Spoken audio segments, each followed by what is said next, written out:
Vladimir, você tem se notabilizado pela crítica ao neoliberalismo.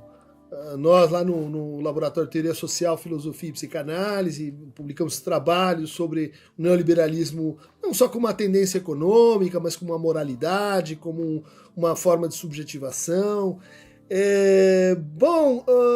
Na prática, né, assim, no contexto de uma pré-candidatura ao deputado federal pelo PSOL, muita gente simpatiza, até tem pesquisas recentes, né, simpatiza com pautas críticas, pautas da esquerda, mas tem aquela sensação que o Mark Fisher descreveu tão bem, né, quer dizer, a gente consegue imaginar uma catástrofe por um cometa, por uma crise ecológica, mas a gente não consegue imaginar o que pode mudar dentro desse momento, dessa forma específica de capitalismo, que é o neoliberalismo. Como é que se faz para reverter, mitigar, atacar, confrontar o neoliberalismo enquanto forma de vida, enquanto forma de produção, enquanto forma de consumo, né? Como as pessoas comuns podem interpretar o que é, na prática, uma resposta crítica, uma resposta alternativa ao neoliberalismo? Olha, Christian, eu acho uma questão muito boa, porque, de fato, acho que o primeiro grupo a perder a crença da possibilidade de sair do neoliberalismo é a própria esquerda. Haja vista a maneira como nós abandonamos uma gramática alternativa de lutas políticas. Por exemplo, a pauta do empreendedorismo. Quantas pessoas de esquerda já não saíram para falar sobre as virtudes emancipatórias do empreendedorismo periférico? Né? O que demonstra muito claramente como nós utilizamos a gramática daqueles contra os quais nós nos batemos. Entendeu? É claro que a ideia a partir de uma certa lógica urgentista, de que não é necessário fazer alguma coisa, as pessoas estão numa situação extremamente precárias, então, utilizar essa tópica é uma maneira de tirá-las dessa precariedade, criar outras alternativas de renda, todo esse tipo de coisa. Isso, em nome das melhores intenções, você sempre cria as piores catástrofes, né? Esse é um clássico, né? Então, em nome das melhores intenções, você naturaliza um tipo de espoliação. Você mostra que você não tem nenhuma outra alternativa, porque se for para fazer as pessoas empreendedoras, então para que você vai votar na esquerda? A esquerda não sabe fazer isso direito. A direita faz isso muito melhor. Eles têm milhões de anos, de décadas, séculos de experiência. Tem gente que tem muito mais digamos, adaptada e bem nesse sentido. Então não faz sentido algum, sendo que, é claro, você percebe o que é um empreendedor? O que significa empreender? Significa integrar um tipo de lógica que não é a lógica da racionalidade econômica, pura e simples.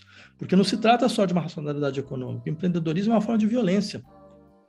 O empreendedorismo significa você expoliar, de uma certa forma, toda a classe trabalhadora que está à sua mercê, né? Quer dizer, você estabelece um processo que já foi descrito já há 2 décadas como um processo estrutural de alienação e fetichismo dessas classes. Certo? Significa você naturalizar um princípio de concorrência, que é um princípio de violência, está longe de ser algum princípio de associação solidária, certo? Significa você não você lutar para fornecer o melhor serviço, o melhor produto, certo? Dentro de um processo absolutamente abstrato do que seria, afinal de contas, as virtudes públicas e vícios privados. Significa você organizar sob a forma do conglomerado, do monopólio, se organizar dessa maneira para barrar, paralisar todos os outros processos, digamos, de produção, para que você consiga impor um processo que, ao mesmo tempo, menos oneroso, né? Mais barato e mais lucrativo. Né? Então, eu assistiria só para pegar entre um dos pontos. Se enquanto a gente não conseguir modificar, de fato, ou construir uma outra agenda de processos de luta, isso vai ser totalmente impossível. Uhum. Mas você, por exemplo, colocaria nessa outra agenda de luta coisas como as cozinhas coletivas, as ocupações, outras políticas alimentares, a gente sabe que voltou a fome, outras formas de gerir e se fazer circular o dinheiro. Você sabe que eu tenho essa essa crítica, né? Quer dizer, uma esquerda que não odeia o dinheiro, não seja percebida assim, né? Como uma esquerda ressentida, né? A qualquer coisa que passe pela prosperidade, pelo enriquecimento, pelo acréscimo, né? E pelo contato com o dinheiro. Então, esse é um ponto interessante, Christian. Talvez a gente tenha alguma divergência aí, porque eu defenderia, assim, um ódio estrutural ao dinheiro como uma expressão máxima de um tipo de degradação da atividade humana à condição de trabalho produtor de valor, né? E uma degradação máxima, digamos, do tempo humano, como o tempo da produção, né? Eu sou muito simpático a todas essas outras formas de atividade que insistem no caráter, eu diria, impróprio do que se produz, ou seja, não se produz propriedades, se produz bens comuns que vão circular, não como propriedades de alguém, mas que estão submetidos ao uso, mas não ao uso e ao gozo no sentido da posse, né? Então, uma apropriação que não é possessão, né? Eu sei que isso pode ser só abstrato em alguns contextos, mas eu insistiria que isso que hoje é abstrato pode se tornar algo muito concreto em um curto prazo de tempo. Eu diria essa questão do ódio ao dinheiro porque o dinheiro não é só o dinheiro é o dinheiro, é a sua acumulação, né? E ele é a organização da atividade a partir da sua possessão, né? E eu acho que as pessoas elas já são obrigadas a se degradar exatamente por isso, entre outras coisas, porque elas poderiam desenvolver atividades que elas não têm valor, elas não produzem valor no sentido mesmo do valor financeiro, do valor de acumulação do capital, né? Do valor de gestão, de produção do capital, né? Quer dizer, não servem para produzir capital, né? E eu acho que você pode falar, mas tudo acaba pode sendo integrado o processo de autovaloração do capital.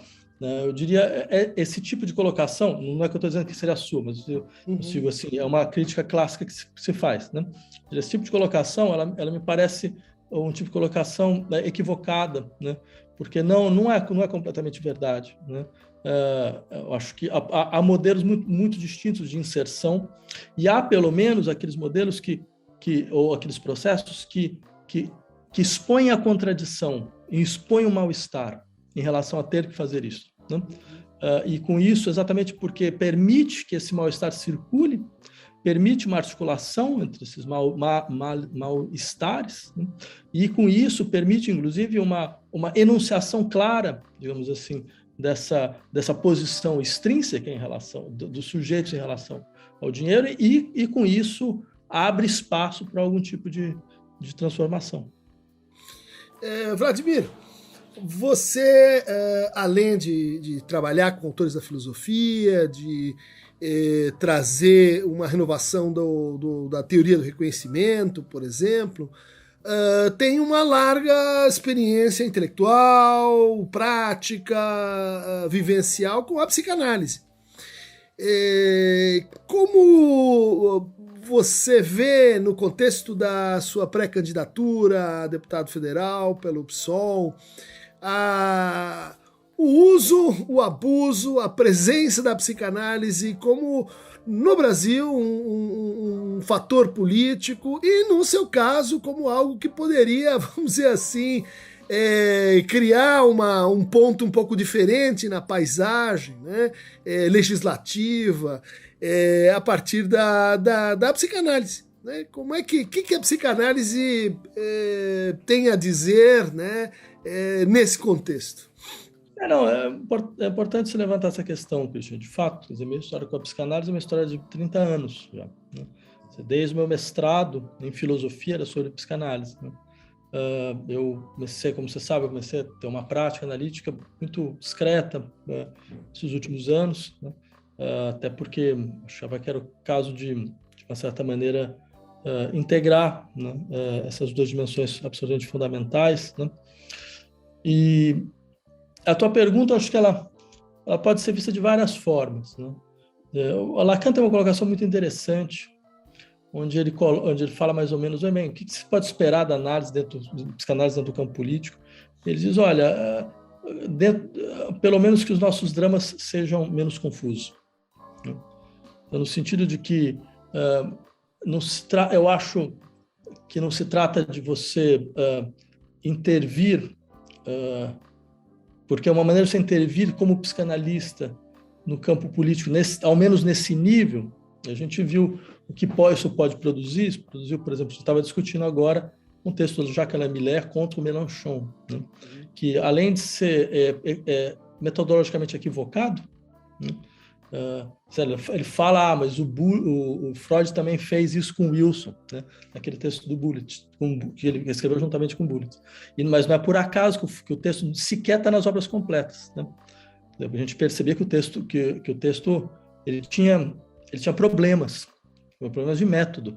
Quer dizer, você não analisa alguém que não é seu analisando, né? Você não tem nenhum acesso direto, entendeu?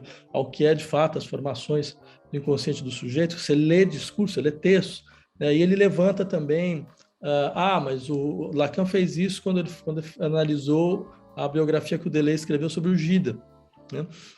E o Freud fez isso quando ele pegou o texto do Schreber.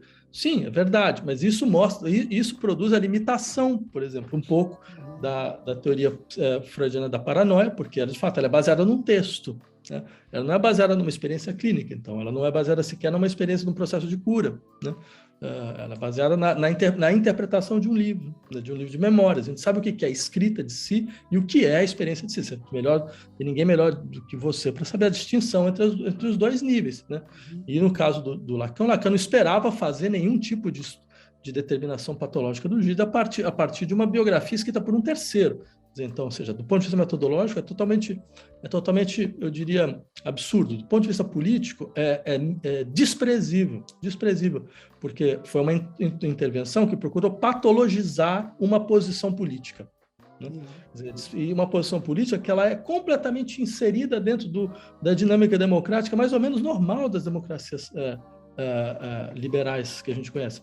Sei lá, a posição como do Mélenchon é uma posição de social-democrata tradicional clássico. Nada mais do que isso. Ele é um social-democrata honesto, que tem muito poucos hoje em dia, entendeu? Talvez não tenha mais ninguém.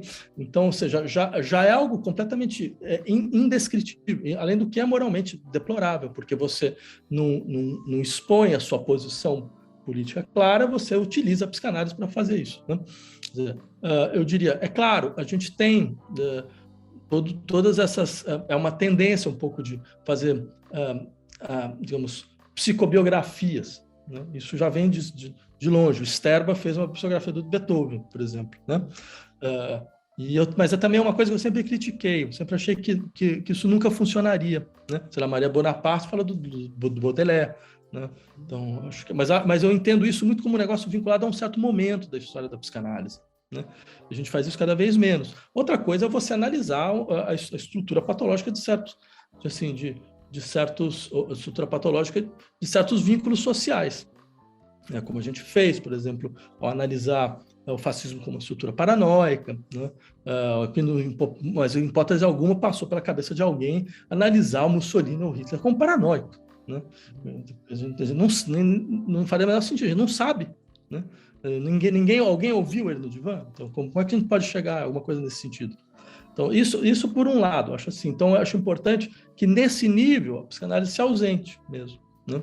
Porque ela já cria uma sensibilidade nossa, ela está lá presente, uma sensibilidade a certas dinâmicas de sofrimento social, a certos modos de silenciamento da vida social, eu diria, a certos traumas, a maneira como os traumas se constituem. Como tinha dito, você fez uma intervenção, acho absolutamente admirável, né, no passado, quando insistiu o que significa o impacto de uma sociedade sem luto, o trauma de sociedade sem luto, onde as mortes elas não são contabilizadas, não são sequer reconhecidas do ponto de vista social. E isso eu acho uma intervenção psicanalítica absolutamente irretocável, né? Mas você percebe, a análise dos processos sociais, não das figuras das personalidades.